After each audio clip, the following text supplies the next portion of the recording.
फैंस्टेक short hand classes में आप सभी लोगों का स्वागत है। यह डिक्टेशन एसएससी स्टेनोग्राफर की परीक्षा को ध्यान में रखते हुए 80 वर्ड पर मिनट की स्पीड से 10 मिनट की होगी। इस डिक्टेशन में अंडरलाइन शब्दों की आउटलाइन आपको हमारे टेलीग्राम चैनल पर मिल जाएगी। इसका लिंक डिस्क्रिप्शन में है। आप लोग रेडी हो जाइए। डिक्टेशन स्टार्ट होगी 5 सेकंड बाद।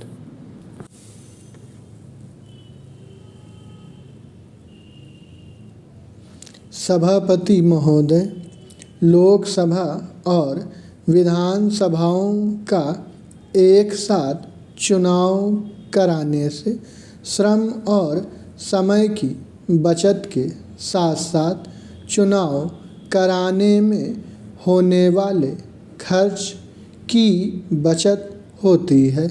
अलग अलग चुनाव कराने की बजाय चुनाव एक साथ कराने से सरकार के अन्य महत्वपूर्ण कार्यों के ठप होने की समस्या का भी समाधान होता है। सभी सदनों के कार्यकालों को एक साथ समाप्त करने की व्यवस्था करने के लिए या तो कुछ सदनों के कार्यकालों को बढ़ाना पड़ेगा या फिर कुछ के कार्यकालों को समय से पूर्व समाप्त करना होगा, अथवा दोनों ही उपाय एक साथ करने पड़ सकते हैं। कुछ मामलों में तो कार्यकाल में 3 साल का विस्तार करना पड़ सकता है या इतनी ही बढ़ोतरी करनी पड़ सकती है। सदनों के कार्यकाल के इस तरह से समापन या विस्तार के लिए संविधान के संबंधित अनुच्छेदों में उपयुक्त संशोधन करने होंगे। सभापति महोदय, भारत के संविधान के निर्माण के समय चुनाव और निर्वाचन आयोग से संबंधित प्रस्तावित अनुच्छेदों के बारे में संविधान सभा में विचार व्यक्त करते हुए डॉक्टर भीमराव अंबेडकर ने कहा था कि प्रारूपण समिति के सामने निर्वाचन आयोग को लेकर 2 विकल्प थे, जिसमें या तो इसका गठन एक स्थायी संगठन के रूप में किया जाए या फिर इसे चुनावों से पहले एक अस्थायी संगठन के तौर पर गठित किया जाए और चुनाव प्रक्रिया के संपन्न होने के बाद इसे भंग कर दिया जाए। अंशकालिक निर्वाचन आयोग की सोच इस संकल्पना पर आधारित थी कि सदनों की इक्का दुक्का सीटों के लिए कभी कभार कराए जाने वाले मध्यावधि चुनावों को छोड़कर आम चुनावों का आयोजन तो 5 साल में एक बार ही कराना होगा। इसलिए स्थायी निर्वाचन आयोग के गठन से बीच की 4 साल की अवधि में आयोग के पास कोई काम नहीं रहेगा।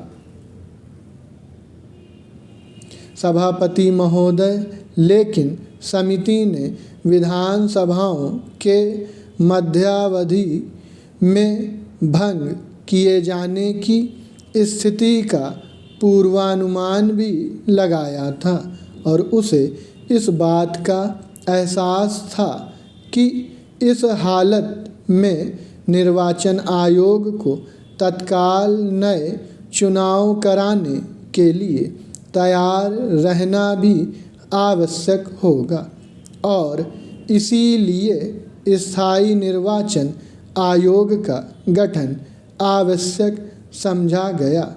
बहस में भाग लेते हुए प्रोफेसर सिब्बन लाल सक्सेना ने कहा था कि संविधान में लोकसभा और विधानसभाओं के लिए कोई निश्चित कार्यकाल तय नहीं किया गया है और ना ही निश्चित निर्वाचन चक्र की व्यवस्था की गई है। इसलिए एक साथ चुनावों की व्यवस्था शुरुआती वर्षों में तो संभव है। सभापति महोदय, आने वाले वर्षों में भारत को इसी तरह के प्रयास निरंतर जारी रखने होंगे, जिनमें केंद्र और राज्य सरकारों दोनों को देश के सबसे जटिल मसले सुलझाने तथा वृद्धि के लिए एक साथ आना होगा। हमारी युवा आबादी की बढ़ती महत्वाकांक्षाओं को पूरा करने के लिए भारत को अगले 3 दशकों के लिए सकल घरेलू उत्पाद (GDP) की उच्च वृद्धि दर बनाए रखनी होगी। इस लक्ष्य की प्राप्ति के प्रयासों के तहत निरंतर और समावेशी विकास सुनिश्चित कर सकने वाली नई आधारशिला रखने की दिशा में निरंतर ढांचागत सुधार महत्वपूर्ण होंगे। इन सुधारों को लाने तथा नीतिगत कदमों को व्यापक और प्रभावपूर्ण ढंग से राज्यों की साझेदारी के साथ लागू करने में भारत की सहायता करने में नीति आयोग को एक अहम भूमिका निभानी होगी। सभापति महोदय, सभी के लिए रोजगार के साधनों का सृजन करने वाली त्वरित, निरंतर और स्वच्छ वृद्धि का लक्ष्य हासिल करने के लिए उपयुक्त वास्तविक और सामाजिक अवसंरचना में निवेश करना पहली आवश्यकता है। नीति आयोग अपनी बौद्धिक व्यापकता और गहराई के साथ भारत को इन लक्ष्यों की प्राप्ति में सहायता देने के लिए बहुत उपयुक्त स्थिति में मौजूद है। पिछले 6 वर्षों में केंद्र सरकार द्वारा कई साहसी सुधार किए गए हैं। अब इन सुधारों को अक्षरशः लागू करना तथा देश को वृद्धि के अगले मोर्चे तक पहुंचाने में सहायता करना राज्यों पर निर्भर करता है। सभापति महोदय, उदाहरण के लिए केंद्र सरकार ने कृषि क्षेत्र में एक महत्वपूर्ण कानून पास किया है। इस सुधार को लागू करने तथा पैदावार में उल्लेखनीय बढ़ोतरी करने तथा किसानों की आमदनी दोगुनी करने का मार्ग प्रशस्त करने का दायित्व अब राज्य सरकारों का है।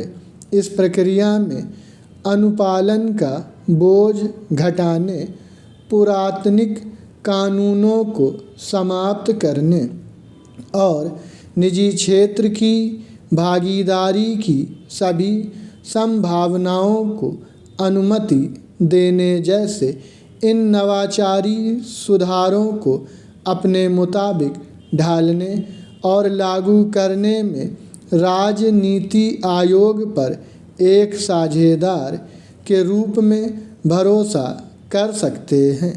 आखिरकार भारत को उच्च वृद्धि के पथ पर ले जाने और वृद्धि के फायदों का सभी में समान रूप से वितरण सुनिश्चित करने का दायित्व केंद्र और राज्य दोनों का ही है।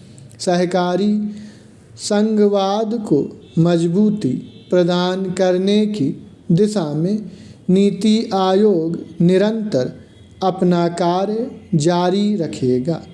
इस प्रकार भारत की सफलता सुनिश्चित करने के लिए केंद्र और राज्यों दोनों समान साझेदारों के रूप में मिलजुल कर कार्य करने में समर्थ बनाता रहेगा। स्टॉप।